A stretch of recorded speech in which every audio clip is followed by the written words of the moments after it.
Hai minasan, konnichiwa. Perkenalkan kami dari kelompok 1.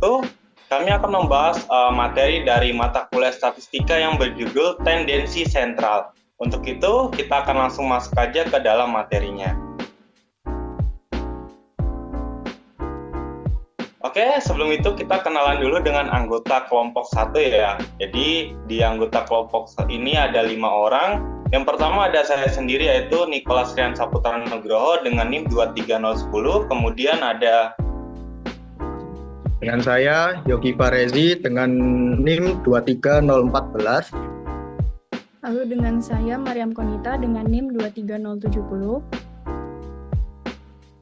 Selanjutnya adalah saya Rohman Rizky Pratama dengan NIM 23174. Lalu saya Adelica Nur Febianti dengan NIM 23180.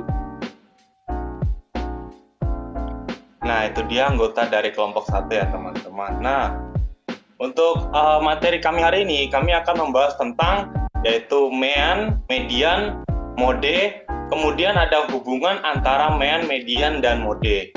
Jadi untuk itu kita akan langsung masuk ke materinya. Untuk yang pertama kita akan membahas tentang mean yang akan dibahawakan oleh Adelica. Oke, kepada Adelica dipersilakan.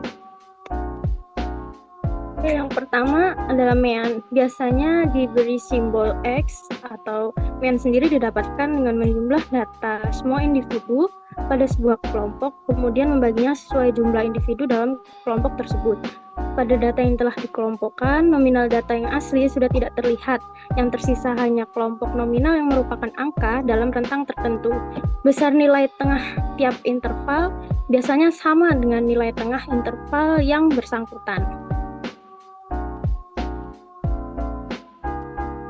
Kemudian ini ada beberapa macam mean dengan rumusnya. Yang pertama ada mean aritmatika atau rata-rata. Bisa dilihat di situ simbol-simbolnya dan keterangannya. M sama dengan N. Kemudian yang kedua adalah jumlah keseluruhan data dan N sama dengan banyaknya data. Yang kedua ada mean aritmatika terbobot. Keterangannya X sama dengan rata-rata, dan XT adalah data I, dengan I itu bisa jadi jumlah yang pertama, 2, 3, dan sebagainya. Dan FT adalah frekuensi I, dengan I adalah 1, 2, 3, dan sebagainya. Kemudian yang ketiga, mean geometrik.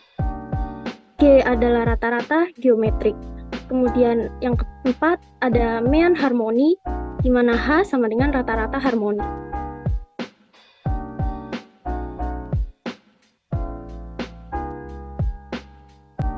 Lalu kemudian terdapat median. Median merupakan suatu nilai yang membatasi 50% frekuensi distribusi bagian atas dengan 50% frekuensi distribusi bagian bawah yang telah diurutkan dari yang terbesar ke yang terkecil atau sebaliknya. Lalu untuk cara menghitung median sendiri terdapat beberapa cara, yaitu yang pertama, jika jumlah dari data tersebut adalah ganjil. Sebagai contohnya terdapat data umur 9 penduduk desa Sukamaju sebagai berikut, yaitu 18, 23, 25, 19, 20, 23, 19, 18, dan 25. Untuk langkah-langkahnya yang pertama adalah mengurutkan data dari yang terkecil hingga yang terbesar. Kemudian langkah yang kedua adalah mencari nilai tengah. Mencari nilai tengah dengan mencoret lurus dari angka yang ada di sebelah kiri, lalu ada yang sebelah kanan, dan seterusnya, hingga nanti kita dapatkan angka tengah yaitu 20. Selanjutnya cara kedua adalah jika jumlah data tersebut berjumlah genap, yaitu contohnya terdapat data nilai 10 siswa SD Sukamaju sebagai berikut. Kemudian langkah yang pertama sama seperti cara yang pertama, yaitu mengurutkan data, lalu kita coret menggunakan teknik turus dari yang paling kiri lalu yang paling kanan, kita coret dua-duanya lalu seterusnya, sehingga akan kita dapatkan dua angka di tengah. Lalu untuk langkah selanjutnya kita mencari tengahnya dengan cara menjumlah kedua angka yang terdapat di tengah tersebut dibagi dua. Jika seperti contoh itu terdapat 80 dan 88, maka kita jumlahkan angka 80 dan ditambah 88 lalu dibagi 2 yang memiliki hasil 84. Selanjutnya cara ketiga yaitu ketika kita ingin menemukan median dari data yang disusun dalam bentuk tabel distribusi frekuensi. Terdapat rumus yang digunakan antara lain sebagai berikut, yaitu median sama dengan dalam kurung N/2 min F dibagi Fm dikali dengan P.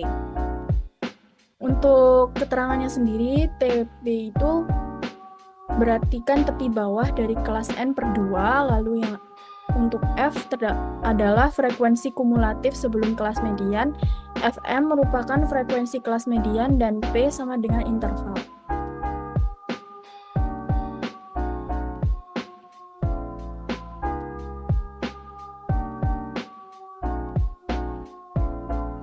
Oke, selanjutnya kita masuk ke mode ya. Jadi mode itu adalah nilai yang paling sering muncul dalam suatu himpunan data, atau bisa dibilang frekuensi kemunculannya itu paling tinggi dalam suatu kumpulan data. Jadi fungsi mode ini digunakan untuk menunjukkan nilai kategori yang paling umum dalam sebuah distribusi data. Jadi intinya itu mode itu di mana angka itu paling sering muncul dalam suatu himpunan data. Kita lihat aja contohnya ada di sebelah kanan. Jadi dalam suatu himpunan itu bisa disebut angka sama kategorikal ya. Jadi yang kuantitatif angka itu bisa dilihat di situ ada beberapa data. Nah, dari data itu kita cari yang paling banyak angkanya muncul. Nah, jadi dari data itu ya. Nah, angka 3 muncul sebanyak 4 kali. Jadi modenya adalah 3. Kemudian yang kedua ada data kategorikal. Nah, datanya itu ada kayak warna ya, merah, biru, hijau, biru, merah, biru. Nah, di antara itu semua, mana angka yang atau kategori yang paling banyak muncul? Nah, kita lihat tuh, di situ ternyata warna biru muncul 3 kali. Jadi, modenya adalah biru.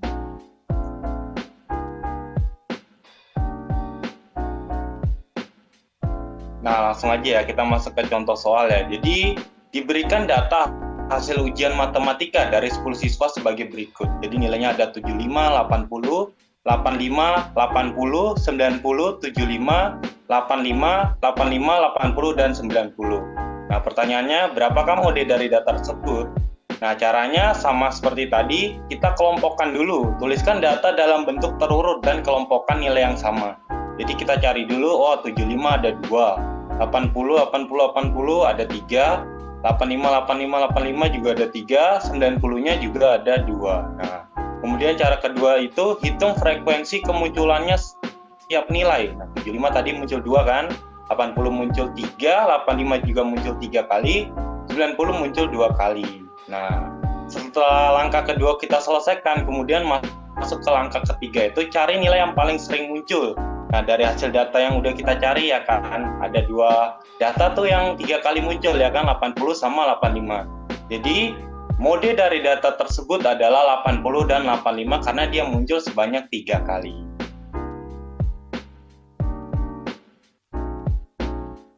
Oke, selanjutnya tadi kan angka ya kan. Nah, sekarang kita ke yang kategorikal ya. Jadi bukan angka, tapi caranya tetap sama ya. Jadi, contoh soalnya sebuah survei dilakukan untuk mengetahui klub sepak bola favorit dari 8 orang. Jadi, data yang diperoleh ada Real Madrid, Manchester United, Barcelona, Manchester United, Chelsea, Manchester United, Real Madrid, dan Chelsea. Nah, berapa mode dari data klub sepak bola favorit ini? Nah, caranya tetap sama, dikelompokkan dulu. Real Madrid ada 2 kali, Manchester United ada 3 kali ya, Barcelona 1 kali, Chelsea 2 kali. Kemudian dicarilah klub yang paling sering muncul angkanya. Nah, dari data itu ya, Real Madrid 2, Manchester United 3. Berarti kan modenya yang paling sering muncul di sini adalah Manchester United karena dia muncul 3 kali. Nah, seperti itulah cara mencari mode.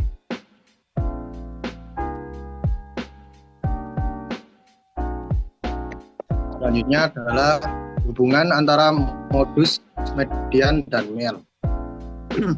Modus, median, dan mean adalah 3 ukuran kecenderungan terpusat yang sering digunakan dalam statistik untuk mewakili pusat atau titik tengah suatu kumpulan data. Pertama ada modus.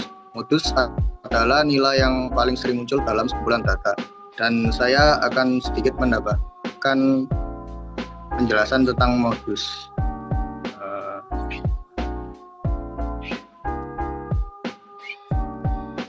Data modus bisa memiliki modus atau modal, lebih dari satu modus bisa disebut multimodal, atau tidak memiliki modus sama sekali jika semua nilai muncul dengan frekuensi yang sama. Modus cocok untuk data yang berbentuk kategori atau nominal seperti warna favorit, jenis produk, atau preferensi. Selanjutnya ada median. Median adalah nilai tengah dari data yang telah diurutkan dari yang terkecil hingga terbesar.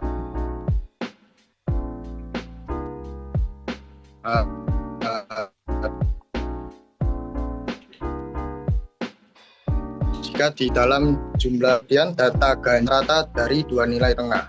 Median berguna untuk menggambarkan distribusi data yang tidak simetris, atau bisa disebut juga skewed distribution, karena tidak terpengaruh oleh nilai ekstrim atau outlier. Selanjutnya ada mean. Mean atau rata-rata. Mean adalah jumlah total semua nilai dalam sekumpulan data dibagi dengan jumlah data tersebut. Nah, di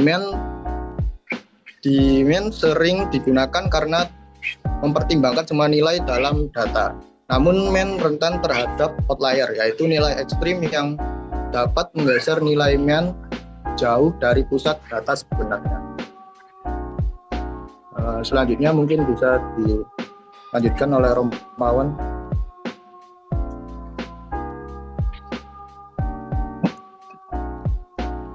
Ya, selanjutnya saya akan melanjutkan pembahasan dari Yogi-san tentang hubungan antara modus, median, dan mean.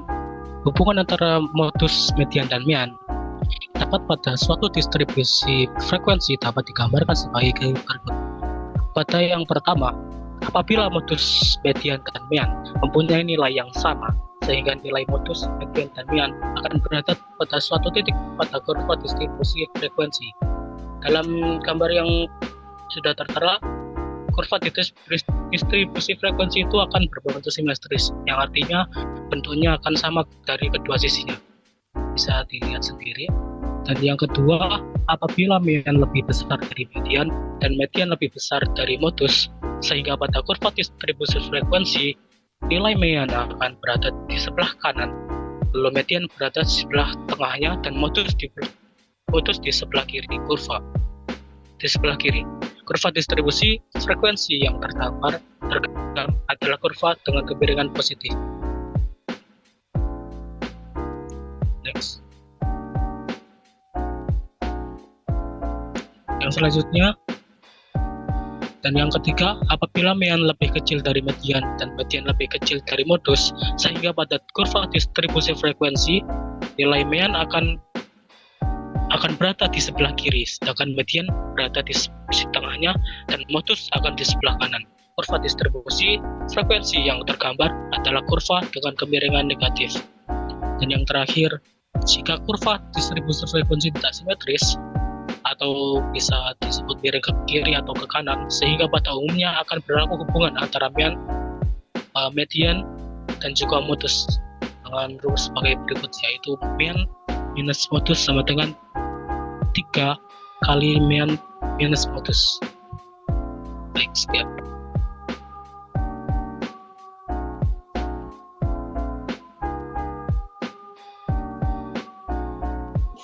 Nah, oke teman-teman, kita udah sampai ke penghujung akhir. Nah, gimana teman-teman dengan penjelasan dari materi kami tentang penjelasan dari tadi ada mean ya, kemudian median, mode atau modus, kemudian hubungan dari ketiganya itu apa? Semua udah dijelaskan. Nah, jadi presentasi kami hari ini telah selesai. Terima kasih banyak. Arigatou gozaimasu.